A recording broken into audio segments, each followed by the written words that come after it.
I sigh in relief and get out of the car for the first time in my life. I'm grateful that Aunt Mackie is home early. Better to have her home than risk being left alone in the theater room with Talia and see the disappointment in her eyes when I have to bail out before she reaches for me. Goodness gracious, I hate this. If I can't touch her for fear of seeing the future, how am I supposed to convince myself that our future includes a big gray house with a yellow door and hydrangeas and not and us not touching each other forever? By simple logic, we have to end at some point. I just want to go through life blissfully, unaware of when that'll happen. I'll pull my keys out of the ignition and lock my car door. I shoo away the vision of me locking my keys in the back seat. In the back seat of my car in a few years and follow Talia through the jet black front door into the foyer. The unmistakable smell of pizza bites, and baked sweet potatoes overtakes my sinuses. This smell combination means two things. Isaiah has eaten dinner, which is always pizza bites, and Aunt Mackie has been home for at least 20 minutes to meal prep. One of the few times she cooks each week. Alex? It's us, Aunt Mackie, says Talia, slinging her black messenger bag off over her head and running her hands through her new electric blue hair. She sets the bag down by the copper console table, with a mirror the size of a standard sofa above it, and steps farther into the house until the carpet begins. Then she steps out of her black combat boots and makes her way into the living room and around the corner. Oh my God, comes Aunt Mackie, hushed voice. Talia's Talia's giggling starts immediately. What did you do? Asks Aunt Mackie. I kick off my Vans and take a shortcut to the dining room, through the kitchen, around the island, and through pantry, the walk-in pantry, with boxes and cans neatly arranged to the ceiling. I wanted something a little different, Talia says. Just as I reach the dining room, Aunt Mackie is sitting at the other end of the dining table, which has paper strewn all over it. She looks up at me over her glasses with her mouth agape in shock. Do you see what your girlfriend did to her hair? She asks me. I don't know why she expects me to be outraged. If she knew any of the music I listened to, saw any of the artists, she could have anticipated my response. I hold up the devil horns right with my right hand and shut my eyes for maximum effect. I think it's pretty metal. Talia raises one hand to the ceiling, twirls around in a circle, and curtsies. Hella metal, she says. Aunt Mackie slips her glasses down her nose and reaches up to touch her edges. She's got a new hairstyle herself.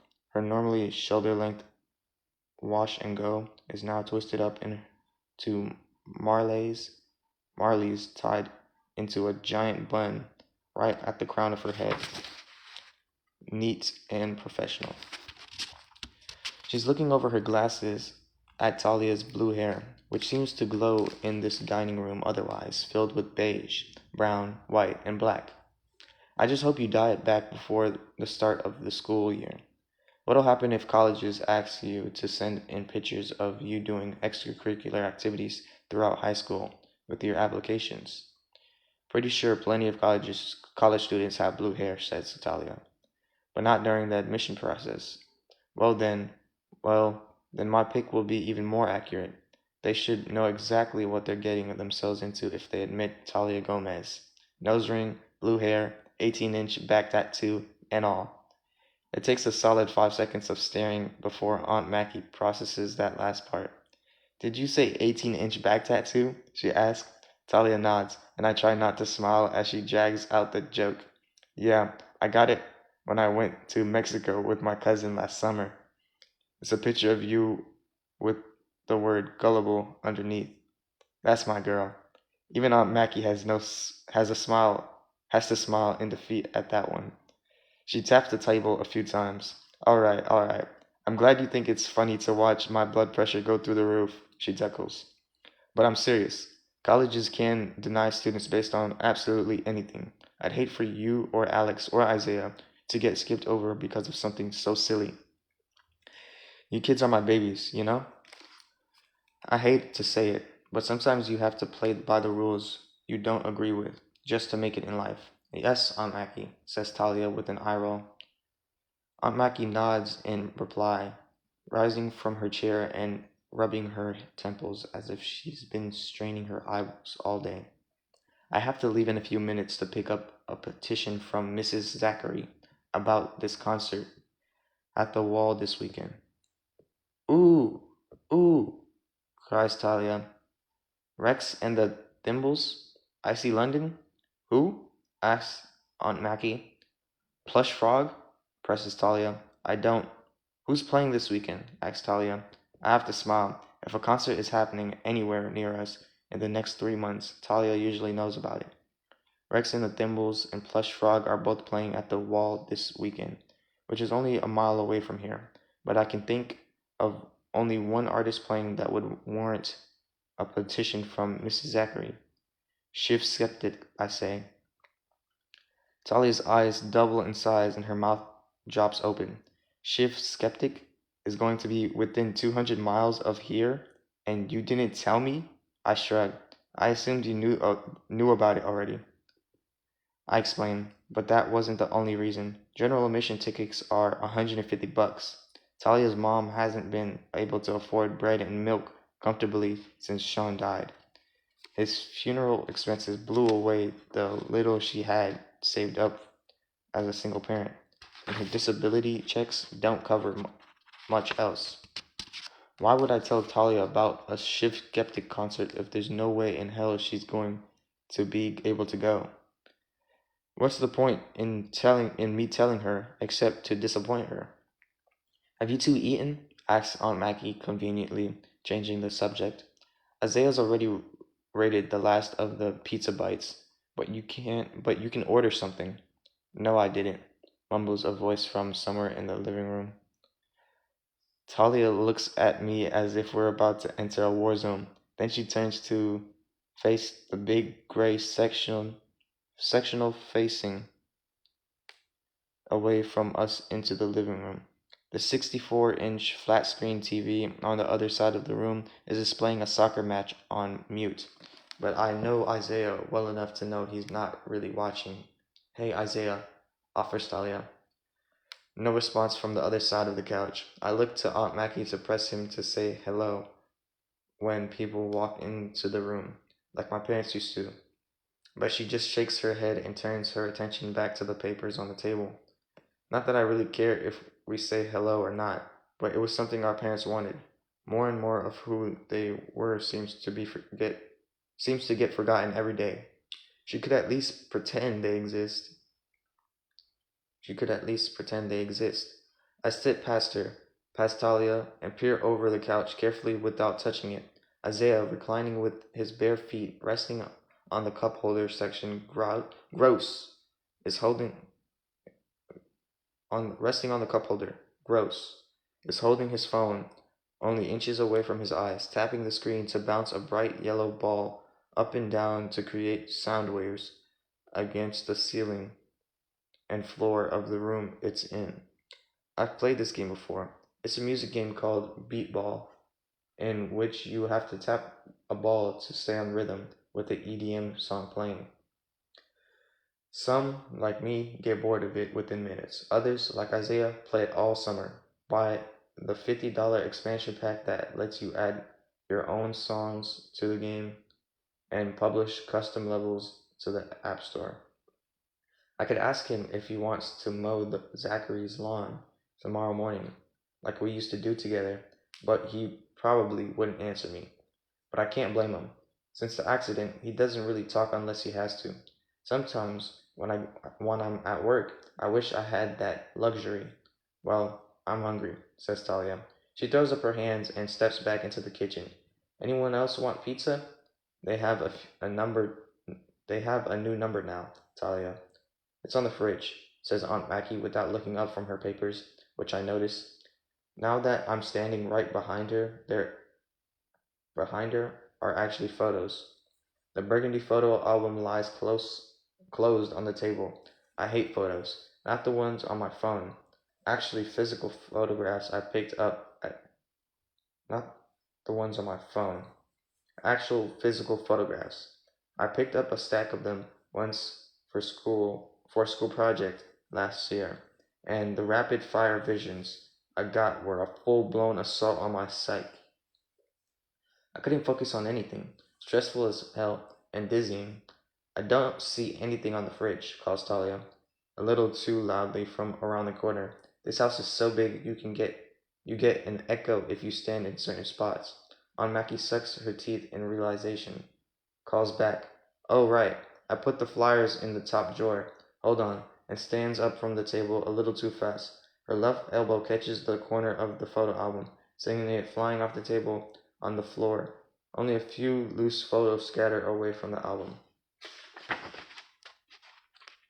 which is lying face down on the carpet. I watch one fly under the sofa. Aunt Mackie sinks to her knees and begins picking them all up and carefully sliding them back into the album, all except the one that slipped under the sofa. But before I can inform her that she missed one, she's standing back up and jogging into the kitchen to help Talia. It's in this one, I hear from the kitchen. Their voices dwindle into nothing, and I weigh my options. I could just wait until Aunt Mackie is back into the room to point out that the photo's under the couch, but then I'd have to sit here and remember to let her know. But then she might wonder why I didn't just pick up the photo myself. I'll tolerate one more vision just to keep her from asking questions. I kneel and reach my hand under the sofa, palm up, so I don't let it touch the floor. My fingers find the photo and take hold of the edge, and the vision begins. It's strange to see what the photo looks like in my vision when the actual photo is under the sofa where I can't see it. Mom, Dad, Isaiah, me. Dad's holding the camera at an angle that captures all four of us. His smile is crooked, like it always was, and one of his front teeth is grayer than the others. He's wearing his favorite black hat with the Chicago Bulls logo front and center, and his dark eyes, full of warmth, are staring up at me. I sometimes forget what he looks like, but now, looking at this photo, I remember everything. I remember him leaning down to kiss my forehead after I went to bed angry once, right before the accident. I pretended to be asleep, but he kissed me anyway. Maybe he knew I was awake and wanted to tell me he loved me, and maybe I pretended to be asleep because I didn't want to hear it. Mom is wearing a matching Bulls hat, holding her backpack strap with one hand and glancing over her shoulder at the camera as if the camera caught her off guard. Dad loved taking pictures that were posed for him but impromptu for the rest of us. Her eyebrows are perfectly arched. She looks so young she could be mistaken for a college student. Bright smile, bright eyes, ready for the world. I guess that's what she hoped I'd look like in college, whenever I got there. Looking at her now, I can almost remember what she smelled like. It was a sweet smell, unmistakable. I noticed it once getting off the bus downtown as a lady in her 40s walked past me to get on, but the time I realized what it reminded me of and turned around to look at her, the doors had closed and the bus was taking off down the street. Maybe it was a perfume she used to wear. A soap she used to use? I don't remember now. I hope I meet that woman on the bus again. If I could just get the name of whatever that scent is, I'd buy a bottle or a bar of whatever it is. I wouldn't care how expensive. One for me and one for Isaiah. He wouldn't even have to thank me. I would just know that he understood and he would know I did it too. I look at the two of us in the background of the photo. Mom has her arm around me, pulling me close, and I'm smiling like I probably never will again. There's a light in my eyes that's gone now. I barely recognize myself when I look in the mirror in the morning. I look tired all the time, but here in this photo, my mouth hangs open, mid-laugh with braces, and I look like I'm excited about what's going to happen next. We're about to walk through the gates at United Center to watch the Bulls play the Spurs. It's my first live game ever, and Isaiah's too. I look at his face, I look at his smile, and his sparkling eyes. There's something there's something in the curve of his smile that indicates this photo caught him by surprise, just like mom. But he looks happy. He looks curious. He looks hopeful. That was when he used to talk to me. We used to play ball outside in the summer and Smash Bros. Inside when it rained. And I used to obliterate whatever strategy he'd have cobbled together in Canton. Canton. we had game night every Saturday, and Scoops was our favorite after school hangout spot before mom and dad came home for work.